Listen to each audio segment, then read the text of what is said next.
Abran su Biblia en el capítulo 1 del libro del Génesis. Génesis capítulo 1. Y estamos desarrollando una serie titulada La creación y Dios. Les recomiendo que compren las anteriores porque estamos analizando con microscopio, no con lupa. Con microscopio solamente los primeros 2 capítulos del libro del Génesis. Ya hemos grabado casi hasta el capítulo 40 del Génesis, versículo por versículo, pero nunca me había yo detenido para hacer un examen y un análisis tan exegético, tan detallado, tan minucioso, porque conforme vamos avanzando y desarrollando nuestro carácter cristiano y permitiéndole a Dios que refresque cada día y que nos dé más luz, como dice Salomón, el camino del justo es como la aurora, hasta que el día es perfecto. Es como la aurora, ¿verdad? Porque cada vez que va saliendo el sol se va haciendo más grande hasta que el sol se pone en toda su plenitud. Así es el camino del justo como la aurora. Si tú caminas con Dios es un banquete todos los días. Y mientras más cerca estés de Jesucristo, más entendimiento, comprensión, sabiduría e inteligencia vas a tener. Y es impresionante que tú puedas leer la Biblia, por ejemplo, el Evangelio de Juan hace 2 años, y lo lees cada 3 o 4 meses, y cada vez que tú lees algo que ya habías leído, descubres algo que nunca te habías fijado que estaba ahí. ¿Les ha pasado, verdad? Aunque no digan amén, yo sé que sí es. Pero así es con la Biblia. Yo he estudiado Génesis, ¿verdad?, muchísimas veces, Apocalipsis, y estos últimos meses que Dios, el Espíritu Santo, me hizo concentrarme aquí, descubrí, ¿verdad?, que había cosas, piedras preciosas, oro o plata escondido detrás de todas las palabras hebreas, de la forma como se ha descubierto a través de la ciencia, la paleontología, la astronomía, la arqueología, cosas que la misma ciencia comprueba que la Biblia tenía razón. Pero lo más importante es que en estos 8 conferencias llevamos 2 versículos. Imagínense nada más si estamos analizándolo con el microscopio. 2 versículos llevamos, el 1 y el 2. Y hoy acabo con el 2. ¿Por qué? Porque se descubrió, ¿verdad?, últimamente, que cuando Dios dice en el principio Dios creó los cielos y la tierra, no se refiere al principio del primer día de la creación del ser humano. Sabemos que la Biblia nos muestra que en 6 días Dios ordenó el planeta Tierra, pero antes de nosotros, ¿existía alguien? Claro, los ángeles. En el capítulo 38, el 4 en adelante del libro de Job, lo hemos visto ya en las conferencias pasadas, los ángeles estaban con Dios cuando Él estaba midiendo la tierra, dándole vuelta a la tierra, calculando su velocidad sobre su eje en 24 horas alrededor del sol. Los ángeles ya existían antes que nosotros. Y nosotros fuimos creados después que los ángeles. Y lo interesante de todo este estudio que estamos desarrollando es que la Biblia nos enseña que este planeta, antes que tú y yo lo ocupáramos y antes que Dios creara al ser humano, este planeta había estado ocupado por los ángeles. Y la Biblia así lo enseña. ¿Dónde está? Léela. Y vamos a ver a través de todo esto, ¿verdad? Hemos ya compartido mucho, pero lo más importante es lo siguiente. Hay muchas personas, vuelvo a repetir, que enseñan, no es que al principio la Biblia dice que ahí comenzó la creación, sin embargo nos damos cuenta que no pudo ser así, principalmente por varias razones. La primera es la siguiente: si la Biblia dice realmente que en el principio se refiere al inicio de los 6 días de creación del ser humano, la pregunta es, ¿en qué día se crearon los ángeles? Porque en el 6º día, cuando Adán y Eva creados, ya Satanás, Lucifer, era un ángel caído, esperando ya poblar la tierra, esperando a la primer pareja humana para robar el liderazgo masculino. Por eso atrajo primero a Eva, para separarla del liderazgo, tratar de influir en ella, a través de ellos arrastrar a la raza humana. Pero vemos que ya había ángeles antes que nosotros creados, y no pudieron haber sido creados en 24 horas. Y haber caído en el 2º o en el 3er día, porque la Biblia enseña lo contrario, que Satanás, antes de que nos crea a nosotros, desde aquí planeó. Isaías 14, del 12 al 14, y dijo: subiré, y si subes es porque estás abajo, ¿verdad? Entonces cuando Satanás dijo, subiré y seré como el Altísimo, es porque él estaba aquí en la tierra, y en Ezequiel 28 dice que él fue creado en Edén. En el mismo lugar geográfico donde Dios puso a Adán y Eva, existía un Edén, pero no como el de Adán y Eva. Existía un Edén de piedras preciosas, porque era en lugar de plantas y ornamentación de árboles preciosos y de árboles frutales, como Dios puso con Adán y Eva, el Edén de los ángeles caídos era de piedras preciosas, y los dinosaurios habitaron en esa época antes que nosotros, que es el misterio de la arqueología y de la paleontología. Cuando existieron los dinosaurios, pues sabemos que 20 millones de años, 30 millones de años, y tienen toda la razón. Se acaba de descubrir uno en Argentina hace 2 semanas, los huesos de dinosaurios, de fósiles, y eso demuestra que si los dinosaurios, a través de la prueba del carbono 14, el potasio argón y la radioactividad, que son los métodos científicos para poder datar el origen, o por lo menos cuando las cosas comenzaron a ser, datan de 25, 30, 40 millones de años. Entonces, si los dinosaurios están datando que vivieron hace 15, 20 millones de años, ¿qué significa esto? Nosotros los seres humanos tenemos aquí en el planeta Tierra lo máximo 10,000 años, lo máximo. Se calcula que es 6,000 años de historia por las genealogías, no más de eso. Pero nuestro planeta es más viejo de lo que nos imaginamos. Y de ahí los programas de Discovery Channel, los aliens, los extraterrestres. ¿Y quién hizo las pirámides de Egipto, las de Yucatán? ¿Quién les dio a los mayas el conocimiento que tenían para, sin calculadora, sin computadora, sin ningún instrumento, sin telescopios, haber datado la Tierra o el movimiento de la Tierra en 365 días, segundos, minutos y segundos? ¿Quién les enseñó a los mayas tan grande inteligencia y conocimiento? ¿Cómo es que todas las estructuras mayas en Yucatán, en Guatemala, Centroamérica, están orientadas a las constelaciones, a las Pléyades y al Orión, que menciona el libro de Job? El Orión son 7 estrellas calientes, y las Pléyadas son las constelaciones que se conocen, ¿verdad?, en el zodíaco, que Dios las hizo, pero no asociarlas con la conducta humana como la astrología. No confunda la astronomía con la astrología, ni la gimnasia con la magnesia, por el amor de Dios. Bueno, entonces hay tantos misterios que la gente no sabe. El Triángulo de las Bermudas. ¿Qué pasa en ese triángulo entre Cuba y Florida y parte del Golfo de México, donde desaparecen barcos? ¿Quién pudo haber construido las pirámides y las construcciones de Machu Picchu en Perú? En una altura impresionante, con rocas de más de 8, 15 toneladas. ¿Quién va a subirlas? ¿En qué grúa las van a subir? ¿Cómo pudieron meter más de 25, 30 mil piedras en las pirámides de Giza en Egipto de 8, 10, 15 toneladas, cuando ni siquiera a 10 kilómetros del Cairo hay piedras? Bueno, cosas así que quién las cortó que parecen mantequilla. ¿Qué sistema de impermeabilización usaron? Dicen que los egipcios, porque están en Egipto, que durante más de 8,000 años que se calcula que las pirámides se construyeron, 5, 8,000 años, ni el aire, ni el granizo, ni el viento. ¿Quién pudo haber mantenido esa impermeabilización, esa estructura, para que no fueran ni siquiera erosionadas un milímetro? ¿Qué sierra ocuparon hace miles de años eléctrica para que cortara esas piedras como mantequilla? En el siglo XXI no existen ni las de esmeril ni las de punta de diamante, de acuerdo a los ingenieros en todo lo que es el área de la investigación científica, que corten una piedra como mantequilla de esa forma, ni los huecos que hicieron en las piedras, ni la forma como las cargaron. Todos esos misterios nos hablan que ese conocimiento se los dieron los ángeles, y estaban aquí antes que nosotros.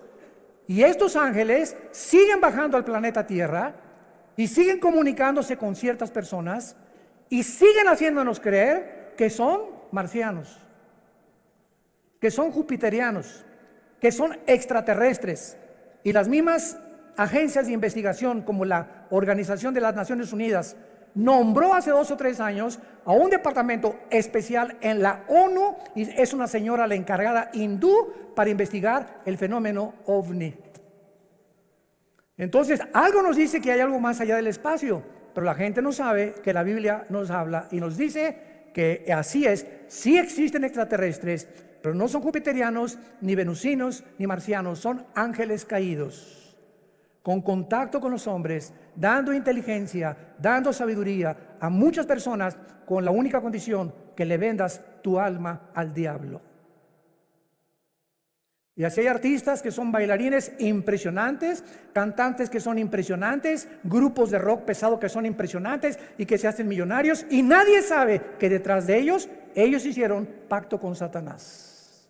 Y Satanás te hace millonario, y Satanás te hace famoso, y Satanás te hace que llegues a la presidencia de la república, y Satanás te da lo que tú le pidas, pero viene y te cobra la factura. De ahí las palabras de Jesús: ¿de qué le sirve al hombre ganar el mundo si pierde su alma? Muy bien, vamos pues a hacer un estudio muy breve de los ángeles para darnos cuenta que estos ángeles también en la Biblia se les llama estrellas, para que comiences a aprender más acerca de estas entidades espirituales. Ve apuntando los versículos. Jueces 5:20 dice así: desde los cielos pelearon las estrellas, desde sus órbitas pelearon contra Císara. Nos damos cuenta que las estrellas no puede ser un lenguaje literal ni figurativo, sino que se está refiriendo a los ángeles. Y vamos a seguirlo comprobando y leyendo, por ejemplo, ahora en Daniel capítulo 8, versículo 10, dice así, Daniel 8:10: y se engrandeció, está hablando del anticristo, hasta el ejército del cielo, y parte del ejército y de las estrellas echó por tierra. Y cuando leemos Apocalipsis 12:4, donde ya se corren las cortinas, se nos dice que el dragón o Satanás o Lucifer arrastró la tercera parte de las estrellas del cielo.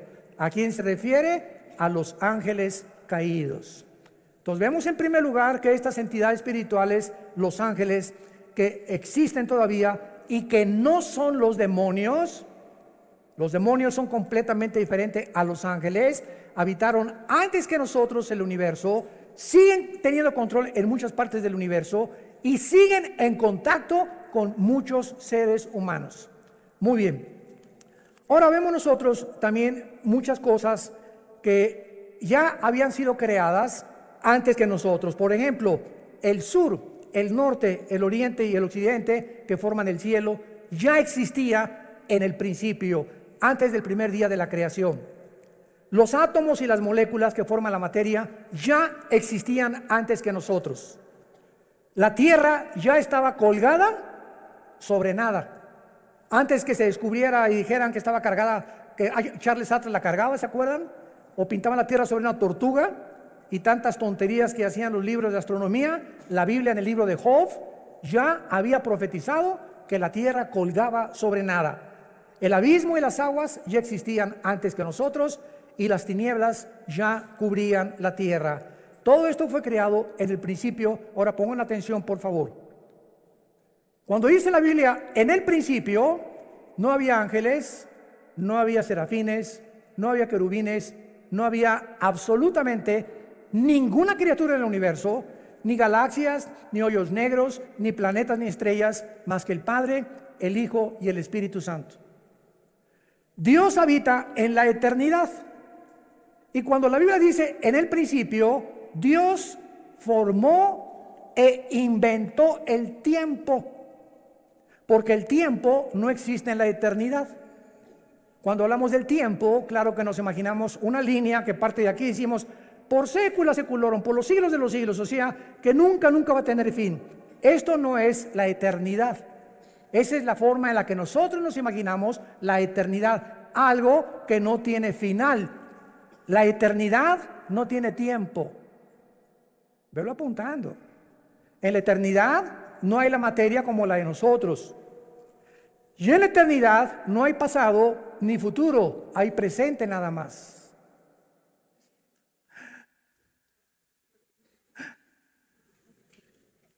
Y cuando Dios se revela a nosotros a través de Moisés, Éxodo capítulo 3, le pregunta a Moisés, ¿cómo te llamas? Y entonces en el hebreo se usan 4 consonantes sin vocales que se tradujeron Yahweh o Jehová, que significa en el tetragramatón, yo soy el que soy. O sea, no soy el pasado ni el futuro, yo soy el que soy ahorita, en el presente. Entonces, esto no lo podemos nosotros imaginar hasta que venimos a la Biblia.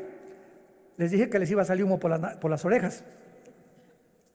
Miren ustedes, ¿cuándo fue escrito el Apocalipsis?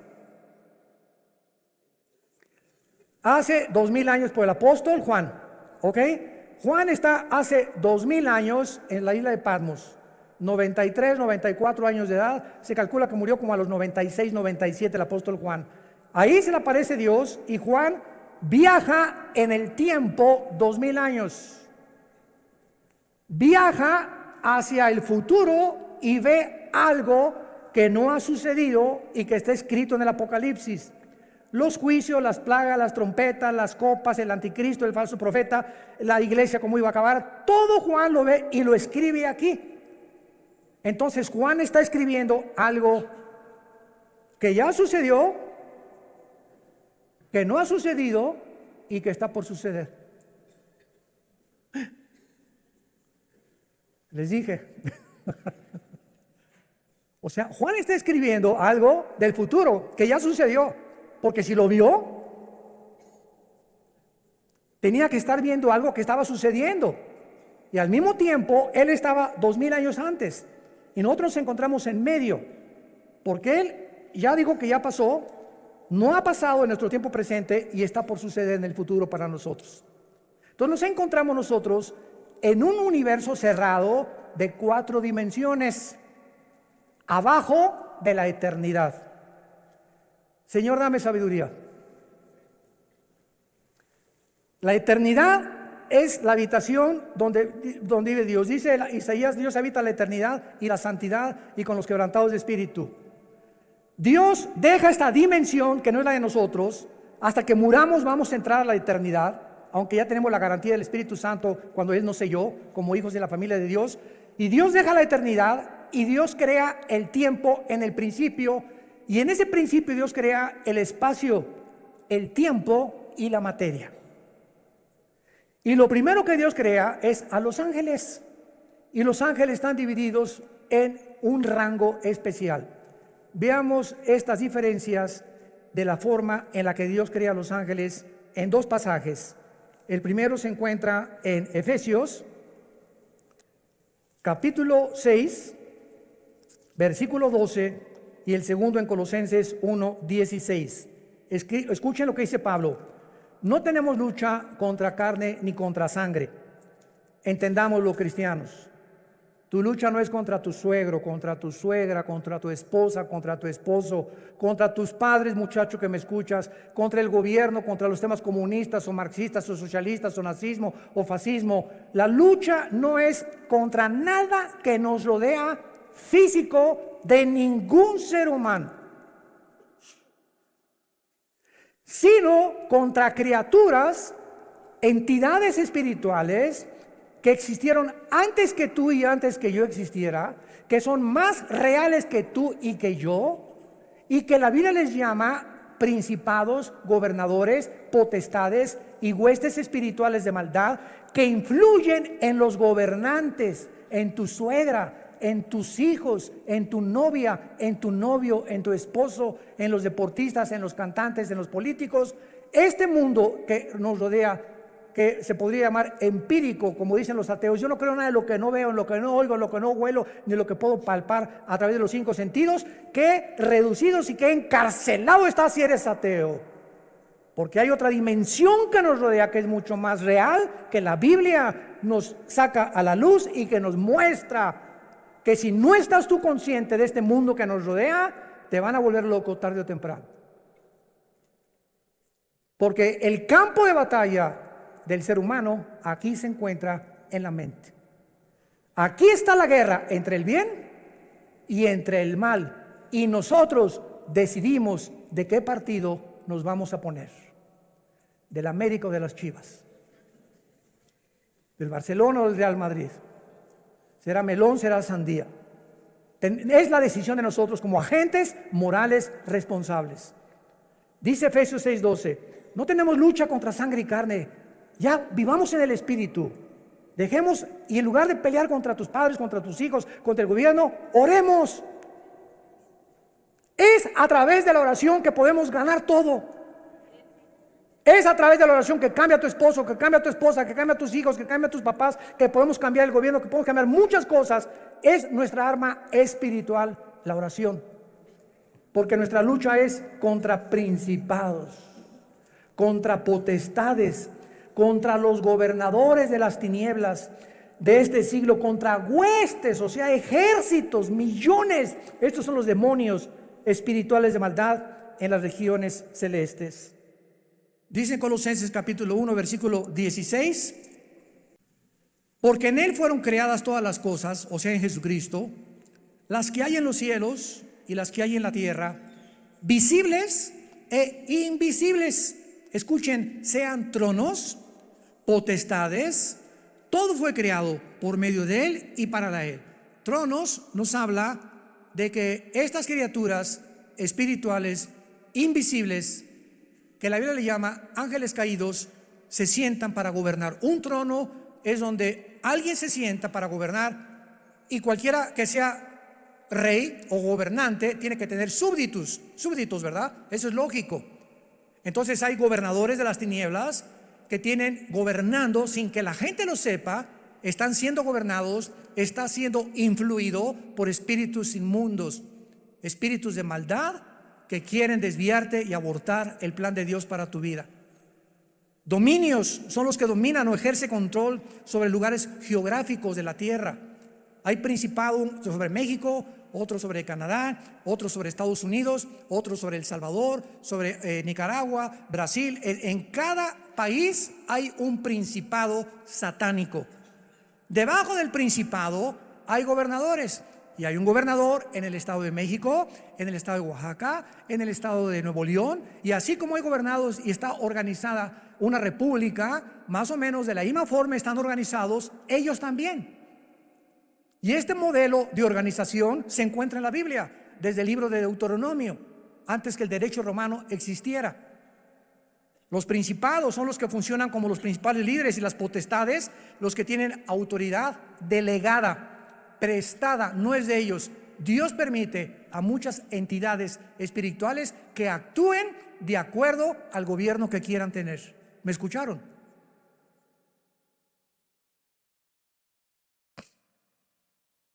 Primera Samuel capítulo 8.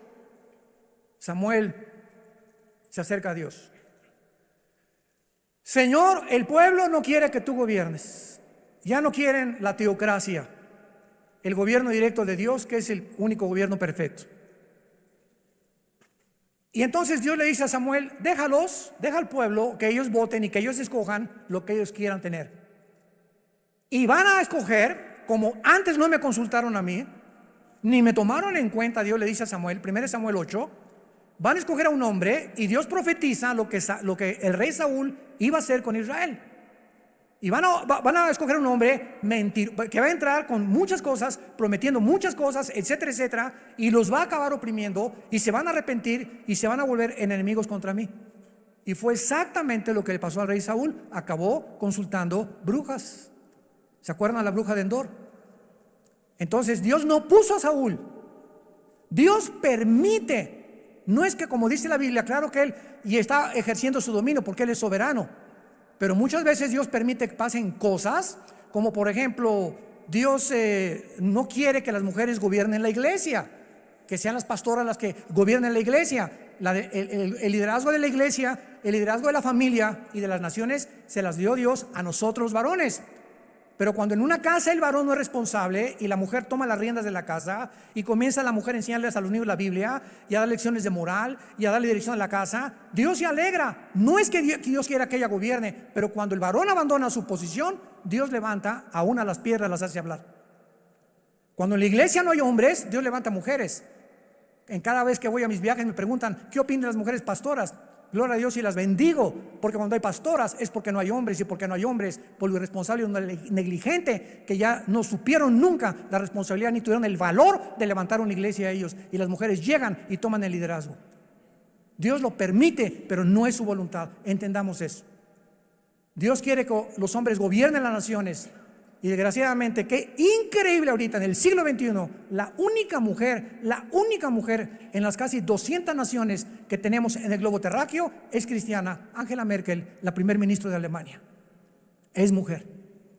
Ninguna otra persona. Bueno, ahora gracias a Dios que ya Jair Bolsonaro, el presidente de Brasil, hay que orar por él, está en el hospital, le dio neumonía, levantó la Biblia antes de ser elegido ahora como gobernante después de las crisis de Brasil y le pidió a Dios que lo guiara. El presidente de Colombia también está orando, usando la Biblia también. Hay un contrapeso ya, gracias a Dios, por estos hombres que comienza Dios a levantar como políticos y gracias a ese pueblo que están orando por estos gobernantes. Oremos por México. Oremos por México. Muy bien. Entonces, así es como están organizados estos ángeles. Ahora, muy bien, dentro de estas entidades espirituales hay 6 que menciona la Biblia. Número 1, los querubines. Los querubines no son ángeles. Vamos a demostrarlo ahorita. Son criaturas espirituales con muchas alas. Y siempre se relaciona en la Biblia con la santidad de Dios. La palabra querubín en el hebreo es la palabra kruf, con K-R-U-W grande, que significa los que adoran, los que bendicen o los que alaban. Y en Isaías 6 se describen arriba del trono de Dios diciendo: santo, santo, santo a Dios. El arca que construyó Moisés por instrucciones de Dios en el propiciatorio, le dijo Dios: de una sola pieza haz 2 querubines, con las alas tapando sus caras, viendo hacia donde se derrama la sangre. En otras palabras, estaban protegiendo la santidad de Dios. Cuando Adán y Eva fueron expulsados del huerto del Edén, Dios no mandó ángeles, mandó un querubín en la entrada del huerto del Edén. Génesis capítulo 3, con una espada y con encendida. Y la espada significa la justicia. En otras palabras, ese querubín se puso en la puerta del huerto del Edén para decir: ningún ser humano regresa al huerto del Edén, ningún ser humano regresa al paraíso de Dios hasta que la justicia de Dios se cumpla y la santidad que yo represento. Y como ninguno de nosotros podíamos hacernos justicia por nosotros mismos, Dios envió a su Hijo a que hiciera justicia en nuestro lugar. Y cuando Jesucristo es el justo que Dios recibe en la cruz, sin defecto y sin mancha y sin pecado, esa justicia de Él nos la imputa Romanos 5:1, justificados por la fe, declarados ante el tribunal cósmico de Dios que somos justos sin ser justos. Es como un saco, como una mancha que tuviera yo aquí de tinta. Antes de Cristo, la mancha era el pecado, que Dios solamente la cubría. Hasta Cristo ningún pecado había sido borrado, solamente la sangre de los animales figurativamente cubría el pecado.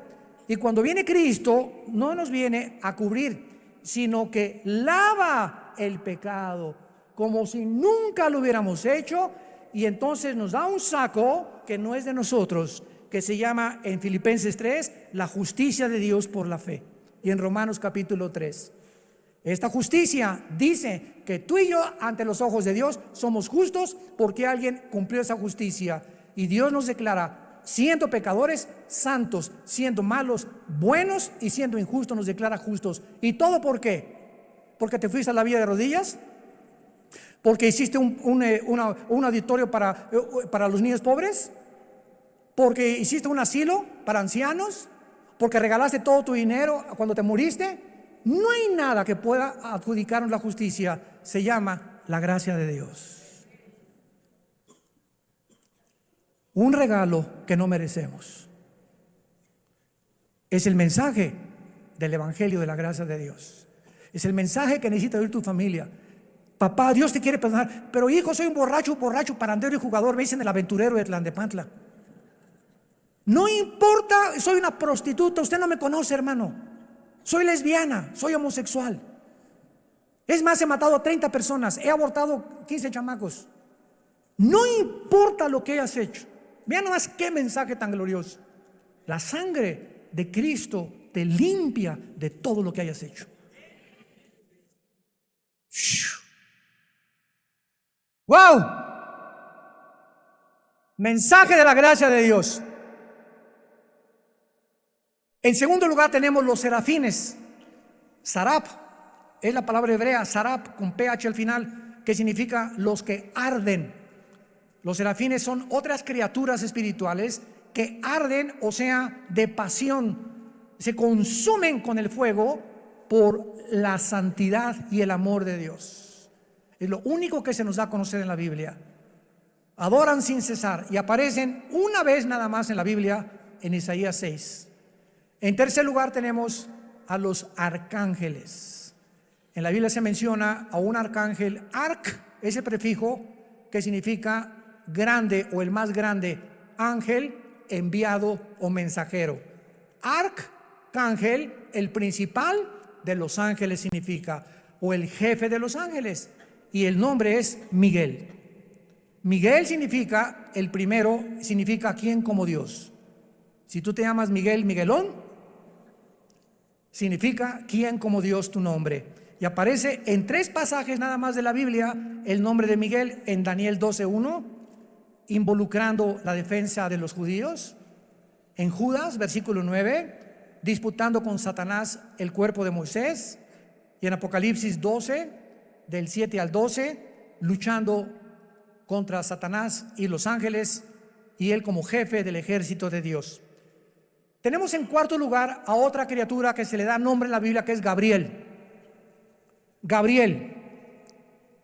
Y este ángel Gabriel significa el poderoso. Si te llamas Gabriel o te dicen Gaby, eres el poderoso, no tú, lo que significa el nombre. Y aparece 4 veces en la Biblia el nombre de Gabriel. Gabriel es el más importante correo de Dios, el ángel que Dios ha enviado a las misiones más importantes de la tierra desde que nos creó. Gabriel aparece en Daniel 9:20, trayendo a Daniel la respuesta del cielo de las 70 semanas de lo que le queda al pueblo judío de existencia.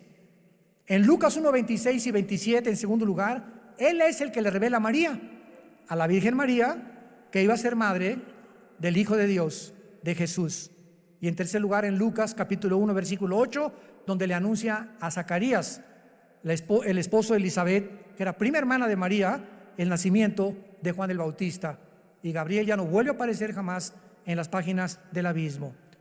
Muy bien, tenemos en quinto lugar en Apocalipsis capítulo 9 a otro ángel que se encuentra encerrado en un lugar que se llama el abismo.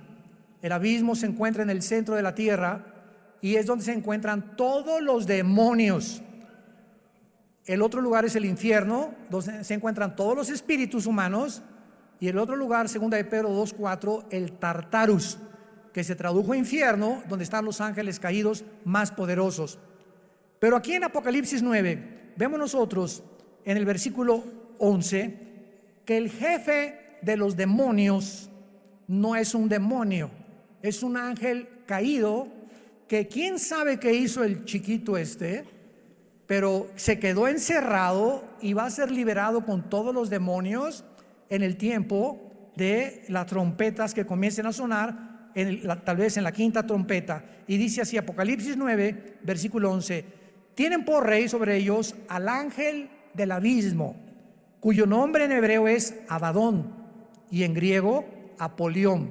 La palabra Apolos, Apoluni en griego, significa el destructor. Entonces es el segundo más poderoso de Lucifer o Satanás, que está encerrado en el abismo, y lo puso Dios como jefe, como una cárcel. Él es el guardián de esa cárcel de todos los demonios. Y finalmente tenemos a Satanás, que su nombre no es Satanás ni tampoco es el diablo. El nombre de esta criatura espiritual, que era del rango de los querubines, lo vamos a ver en las próximas conferencias en Ezequiel capítulo 28. Él era un querubín y Lucifer es el nombre del diablo. La palabra Satanás significa enemigo, apúntalo, o adversario. Viene del hebreo Satán, pero ese no es un nombre, es un título. Diablo significa acusador, tampoco es un nombre, es un título. El nombre es Lucifer. ¿Qué cosa más irónica que significa Lucifer, el que lleva la luz? el portador de la luz. Y se le asociaba con Venus, con el planeta Venus. Y a los ángeles se les asocia con las estrellas. Y todo esto lo vamos a ver por qué.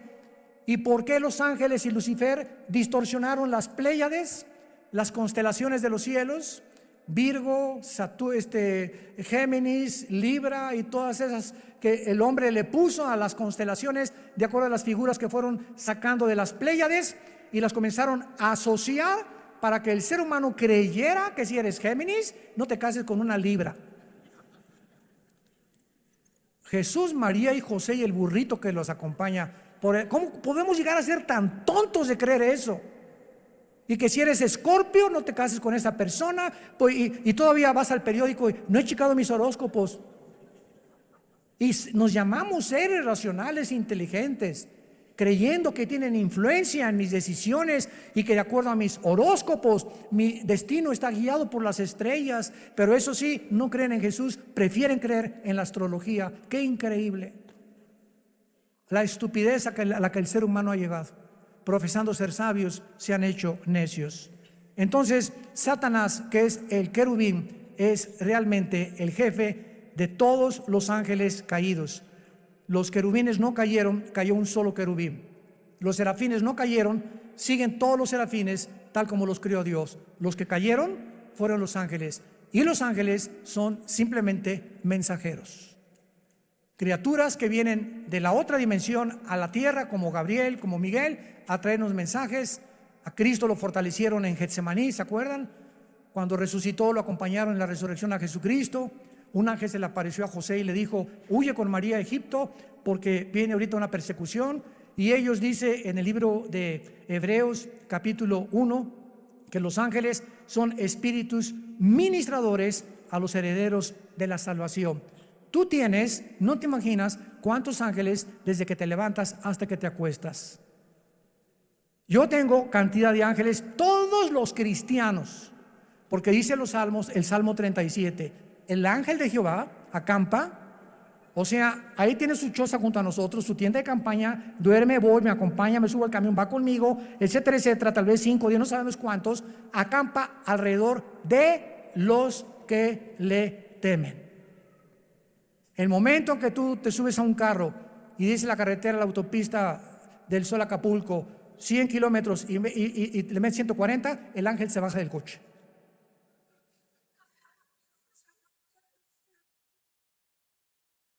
Yo hace muchos años, antes de ser cristiano, corría motos, fue otra de mis pasiones. En 2 circuitos corrí motocicleta, tuve 2 accidentes de muerte. Bueno, tuve 4 en total al ser cristianos de muerte, así de muerte, que sobreviví por el plan de Dios. Y cuando me convertí, ¿verdad? Me dijo un hermano: mira, si quieres, dije, ya no quiero motos deportivas, una Harley Davidson. Me dice, hace muchos años, me dice este hermano, que era un pastor, un consejero: si tú quieres usarla, le dije, ¿puede un cristiano como una moto? Claro que sí. Una bicicleta, claro. Un patín del diablo, también aunque se llame diablo, se puede usar este patín también, porque no son del diablo, ¿verdad? Puedes esquiar, claro que puedes esquiar. Me puedo aventar de la quebrada, aviéntate si quieres. Puedo ir a Vail, allá a Denver, a esquiar. Mira, puedes hacer lo que tú quieras, siempre que respete las leyes y lo que el gobierno ha impuesto. Entonces, respeta los saltos, respeta la velocidad, y Dios se hace responsable de cuidarte. Y se los digo y doy testimonio, mi esposa es testigo, mis hijos también. Desde que me convertí, jamás volví a tener un solo accidente, ni en moto, ni en coche tampoco. Porque tenemos que tener el temor de Dios.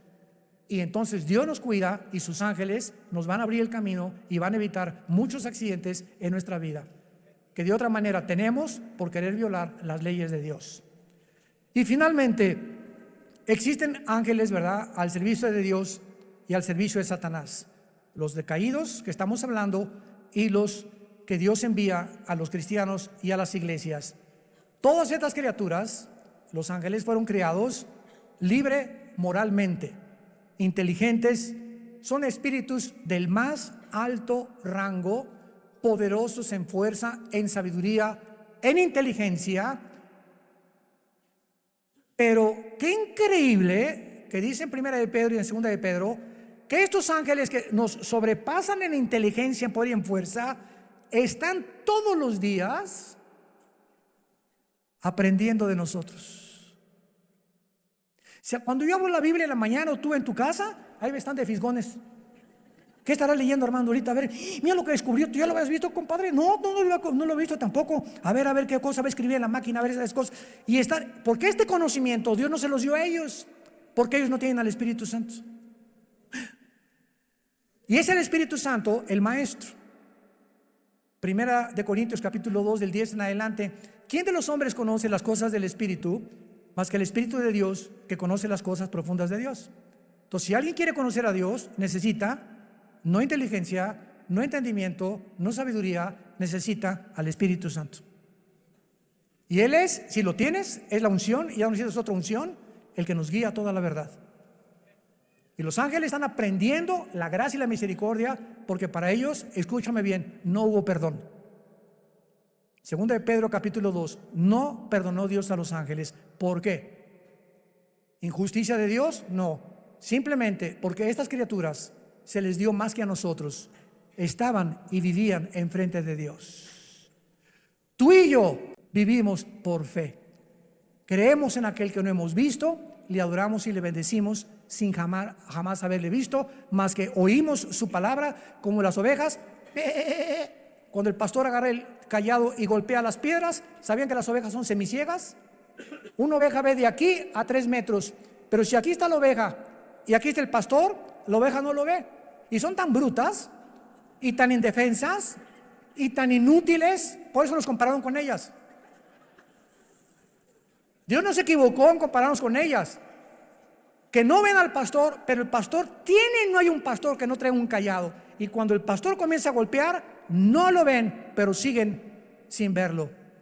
Y dice la Biblia en Juan 10, nosotros tampoco lo vemos, pero lo seguimos cuando lo oímos. Aquí en su palabra.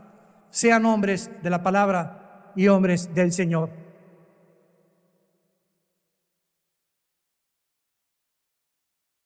Señor, te damos gracias en esta tarde por tu santa palabra, por regalarnos el regalo de darnos a conocer el misterio de tu voluntad, por estarnos conformando conforme a la imagen de tu Hijo Jesucristo, por habernos descorrido las cortinas del mundo invisible, que las personas comunes y corrientes no entienden ni conocen, y por eso el mundo está llegando a su fin. No te conocieron, y tu pueblo perece cuando no hay conocimiento. Y como en los días de Noé, se casaban, comían, bebían, y no entendieron hasta que vino el diluvio y se los llevó a todos. No hay nada de malo en casarse, no hay nada de malo en comer, no hay nada de malo en beber, eso no es pecado. ¿Qué fue lo que no entendieron en tiempos de Noé? Lo mismo que ahora, en el siglo XXI, la gente no entiende que te necesitamos. México te necesita, Venezuela te necesita.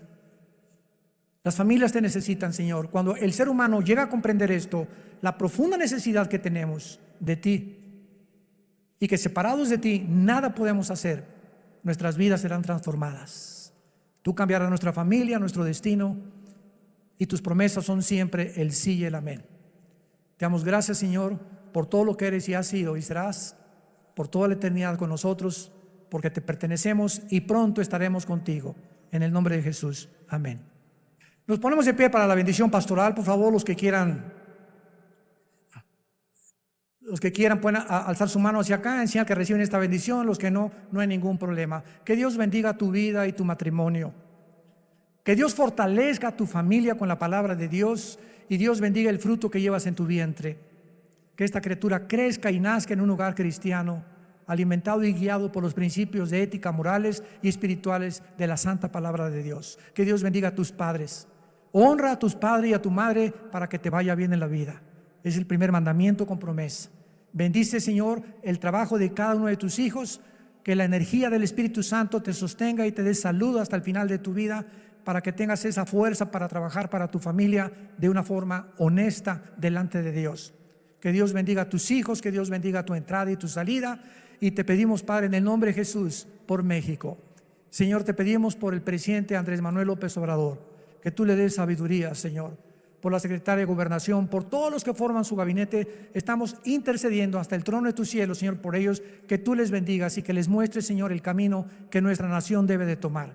Y aprovechamos también, Padre Santo, de pedirte por el pueblo de Venezuela, de los millones de niños sin comida, enfermos, sin medicinas, que están gritando como en los tiempos del faraón en Egipto, oprimidos en la esclavitud. Señor, que tú les fortalezcas, sobre todo a nuestros hermanos en Cristo. Fortalécelos, Padre, guárdalos del mal, y que estas campanas de la libertad suenen muy pronto, Señor, para que sean ellos libres en el nombre de Jesucristo, y puedas levantar estas naciones con el propósito de saber que es la cruz lo único que el mundo puede tener como esperanza, porque te lo pedimos y te damos las gracias en el nombre de Jesucristo. Amén.